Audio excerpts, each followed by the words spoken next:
8:11's the time. It's AM 650 KGAB Radio. My name is Glenn Woods. Thanks for joining me. In the studio with me is Governor Mead, who I haven't seen in... It's been a while. It's been a while. Yeah. Quite a few years since you've arrived. Glenn, it's good to see you again. You know, you and I had the privilege both. I lived in Gillette for a period of time, and you did, and now we find ourselves in Cheyenne, both wonderful towns, and so it's good to see you, and glad to have you here. Okay. Now, I have a list of questions, and we have just a little bit of time, with just one little commercial break that I put in here. Okay. So we can take a breather, and you can take a sip of coffee. Okay. The first one that I got from listeners before I came on the air, several calls came in and said, "Oh, please ask him about taxes." Yeah. Because there's a possibility of increasing taxes in the state of Wyoming, and the biggest question I'm getting, both in email and on phone, property taxes. Yeah. What does this look like for the legislative session? Well, at my risk, I'm going to forecast, and here's what I anticipate. I think that the Revenue Committee really did a good job looking at all that. I think it was appropriate to look at all that. I think as a practical matter, where we'll come out this session is if any new taxes are levied, it will probably be a lodging tax and probably a tobacco tax. I do not see property taxes being raised this session for a number of factors, including that our revenue picture looks a lot better than it did a year ago. And, we still have to recognize, we have one of the largest rainy day funds in the country relative to our standard budget. And I think that's a hard lift to say you continue to build savings. We even built savings this last year, and you're going to have a property tax. I think it's an important discussion for us to continue to have, but I don't see that happen in this session. I may be proven wrong, but I think at most it'll be a lodging tax and tobacco tax. Can you see any possible taxes that something you might veto?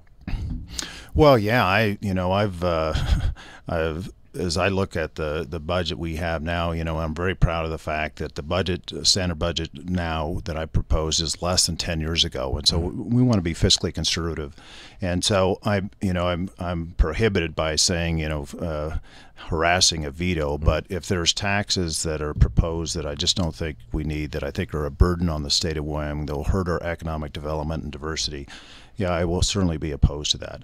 I think the lodging tax is one that we should look at, and perhaps a tobacco tax as well.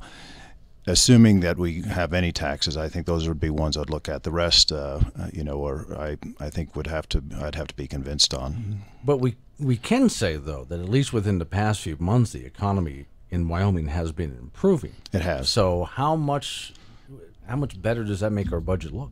Well, it's, if you go back to the last revenue estimating, and they just came out, in October, we're $140 million ahead of where they thought they were going to be, which is really good news. And on top of that, the budget I proposed, I met my needs, and I left $24 million on the table. So on the executive branch side and government operations, we're in good shape. The challenge is on education, and that is I think why the interest has been there for the legislature to look at whether we need additional revenue. And so, like I said, I think it's appropriate to look at, but I don't anticipate property taxes or sales taxes coming out of this session. Okay.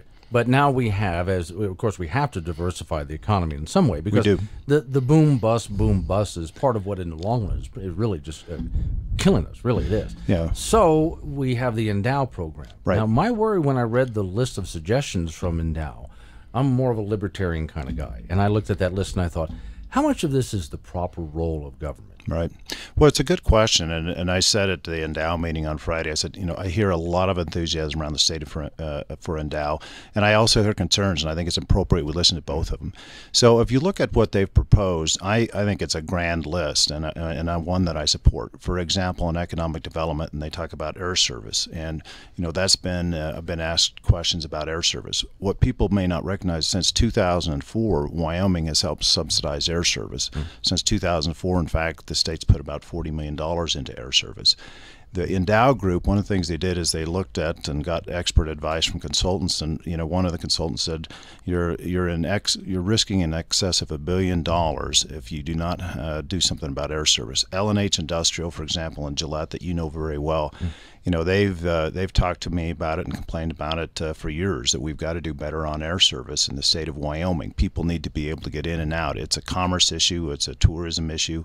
And so the question is how you go about doing it. How do you engage in a way that doesn't overextend government into the private sector? And we look at how other states are doing it and how they're competing. And for example, Wisconsin, which just put together a package for Foxconn, that's an excess total package of $4 billion. We're not in that game at that level, but we can talk about subsidizing air service. That's certainly something the state has done well before I came into office in an attempt to address the commerce issue, to diversify our economy, and to help tourism and travel in the state of Wyoming. Well, but are we getting our money back from what we're putting in? Well, that's the great question. I think on all of these things, you have to look, where is the return on investment? I think that is something we really have to keep our eye on. And, roughly the state has in different savings about $20 billion all told. Now, that doesn't mean it's spendable. Some of that is for workers' comp. But the question we have to ask on return on investment is, how are we investing our money? There are some that are in favor of just investing it in companies in other states or in other countries. And, I still believe investment in Wyoming is a great investment. And so, but whatever we invest, whether it's the Business Council, Endow recommendations, or otherwise, in our schools, what is the return on the investment? I think that is something that we continually have to ask ourselves. Are we getting that return? It's a very good question. Well, and on that note, I looked at, I was just thrilled beyond belief that Weatherby is coming here with their gun manufacturing. As soon as they get that facility up and running, I want to go take a tour of that. There's a lot of fans of their gun and ammunition. It's great company. But when I looked at the kind of deal that we made, how much we put out, it worried me that we really put out a lot to bring a company in, and will we see that a return on that investment there, or did we put out too much? Yeah, well, let me just tell you what the Business Council says, that more than $7.4 million in additional state and local taxes, more than $164 million in direct and indirect payroll, $680 million in additional local GDP, $124 million in household spending, $20 million in anticipated revenue recapture. And so, the state put out some money and the locals did, but if you look at what the state and the locals put out compared to that return on investment, I think it's a great investment in terms of dollars, but I also think it's a great investment because it captures what I've been trying to work on the last several years on recruiting gun companies, gun manufacturers. We've got Magpul, we've got High-Vis, we have Thunder Beast here in Cheyenne, Best of the West, Wyoming Arms. I think Wyoming really has a chance to be known as the state that is the state for gun manufacturing. And just at the SHOT Show last week in Las Vegas, once we announced Weatherby, the year before, I was trying to grab people to talk to me. This year, I was getting grabbed to talk, from major companies about, hey, what's going on in Wyoming? Let's talk. Good. So I think that's really a wonderful opportunity. Word of mouth will bring in more. Word of mouth, and you're exactly right. Weatherby is a marquee company, started by the grandfather and then the father, and now the son, Adam Weatherby. Great family, great company. Hey, it's 8:20, AM 650, KGAB Radio. 48 degrees. Governor Matt Mead is in the studio with me, so we got to talk healthcare, and I got to tell you, this is going to be these are hot button issues for me. What I didn't like about Obamacare when it came around is, as far as I'm concerned, these are my decisions that I should be making. So when I was told that I have to buy a certain kind of insurance or else, and then when I found that, well, I can't even buy across state lines unless we have reciprocity with somewhere. Now we're down to one insurance company that's available. And listeners from not just here in Cheyenne, but from Casper and up in Sheridan, sent me their recent bills when they had just a huge, one of them was over $3,000 for a family of three a month. There's no way they can possibly pay that. So we have a problem here in the state of Wyoming when it comes to health care. What do we do? It's no question about it. We have almost year in, year out, we have about the highest health care costs in the country. Part of it is because of our rural nature. That certainly is a challenge for us. But you're exactly right on the ACA. The first thing I asked my Attorney General to do when it came in is to join that lawsuit on the ACA, partly because the mandate, partly because I thought it was problematic for the government to tell you have to buy a product. As you know, as we lost that lawsuit, I tried to make the best of it, and I said there's an opportunity here for Wyoming to participate with Medicaid expansion. That was rejected. But even before that, we had these high health care costs. And that $3,000 you mentioned for a family, we're getting those same letters. And on top of that, you see in my budget, I've had to ask for additional dollars for health care, significant dollars for health care. And it is just, it continues to grow and grow in terms of what percentage of our budget is. And before ACA, we had about 10 to 12 health insurance companies in the state. Now, not all of them were big, not all of them were active. Right. But you're right, we're down to one now. It doesn't provide competitive opportunities for our state. So we're eager to see where, if anything, or what, if anything, the federal government does in terms of changes. But for rural states, and particularly the most rural state in terms of population, it is a challenge for our businesses. It's a challenge for our government. And on top of that, if you want to talk about economic development, you also have to address health care. Mm-hmm. And it's a challenge. I will tell you, Glenn, it's a challenge that has frustrated me for 7 years because I don't think we've moved the needle in the right direction on health care. It has been one of the things that certainly has been frustrating for me in the last 7 years. I just want my choices back. I just, especially buying across state lines from whatever company I want to buy from. The legislature moved forward on that, and so we have that availability, and that's been on the books for some period of time. The challenge is, as you go into those other states, they still look at health care in Wyoming, and they say, geez, Wyoming residents are very expensive to insure. And so are we getting any competitive advantage by participating in Wyoming? And that's why also you don't see some other healthcare companies moving to the state of Wyoming. They don't look at it and say, geez, this is a great way to make some money. Let's provide health insurance in the state of Wyoming. They look at our health insurance costs and they see that challenge. We've worked on things from medical homes. We have worked on things to try to, some of the hospitals look at regionalization. But it's not moving the needle in the way that we need to get it moved. Okay, so let's talk a little bit about moving the needle with, this is a budget session. And correct me if I'm wrong, I think this is going to be one of the loudest budget sessions we ever heard because we have some problems. And now from, again, my point of view, I'm that limited government kind of guy. I want to see a lot more cuts than any talk of revenue increases. So what are we going to do here? Because even if we head into the next little boom cycle, which I'm hoping we do, we still got to figure out a way to get these costs under control. Well, first, let's divide the budget, and I think it's appropriate to do. There's the government operations side, and there's the education side. On the government operations side, again, a point, if you go back 10 years, we have fewer dollars than we did 10 years ago. We have about 30% fewer rules and regulations. We have fewer employees, fewer executive orders. By all accounts, we are a smaller government than 10 years ago. We have made cuts. Year before last, I cut during the interim about $250 million. I think if you look at the state side, government operations sides, those cuts that needed to be made have been made. The challenge is on the education side. I mean, that really is where the challenge is. It's driven by a model, and that's partly the Campbell decisions or the Wyoming Supreme Court. And you see the recalibration, which I think some hoped would say we need less money. Instead, recalibration said we needed to put even more money into the system. That is the big challenge, is on education. The legislature made cuts last year on education. I think they'll again look at cuts this session, whether or not they get any passed or not. I don't know, but education is driving that story in terms of the deficit. On the government operations side, I think we have controlled that to flatten the budget out. The decade before I came into office, the budget had doubled. We'd flattened it out and we've decreased it.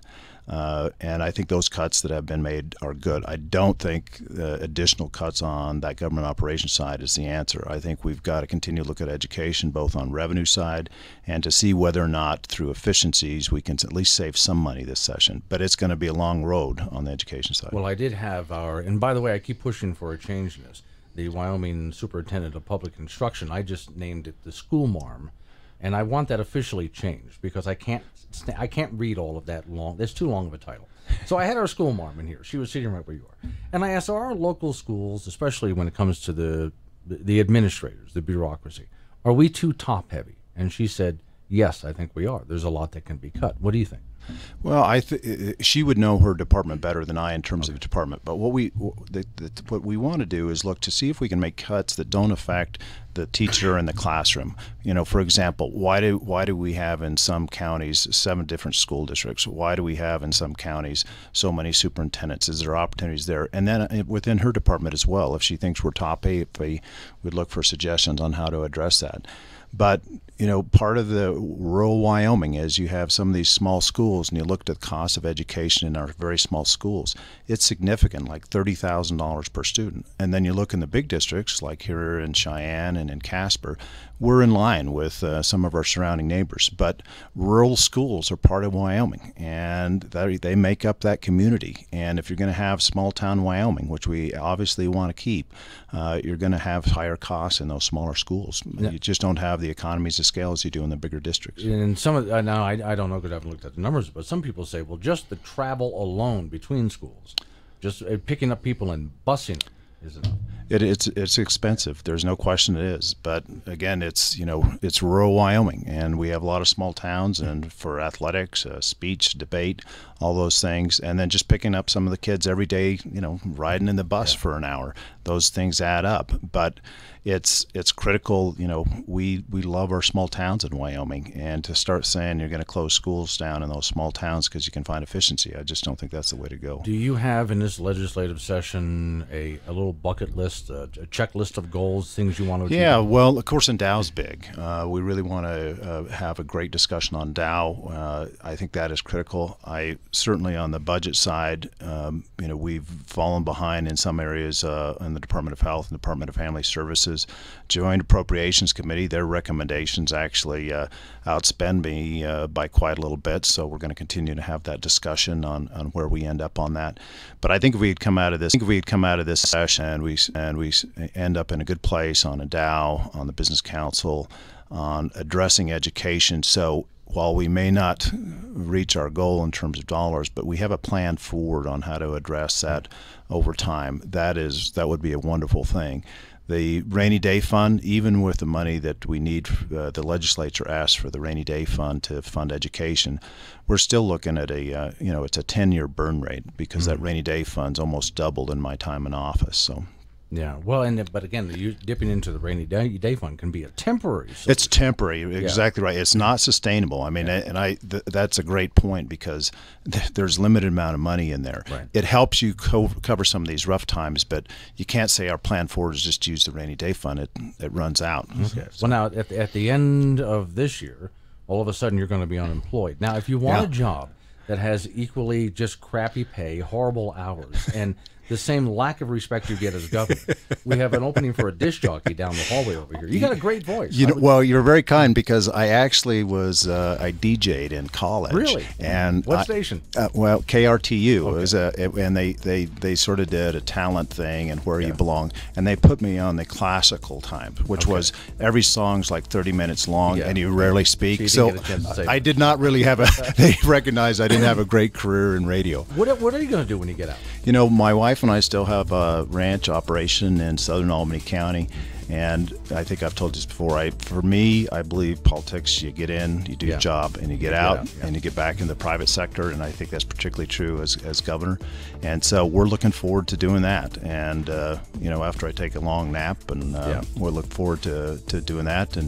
And then, doing some community stuff and charity stuff. But I'll be done with politics and ready to move into the private sector. All right. Thanks for coming in. Glenn, good to see you again. Thank you. We're coming up on News Time. 8:30. It's AM 650 KGAB Radio.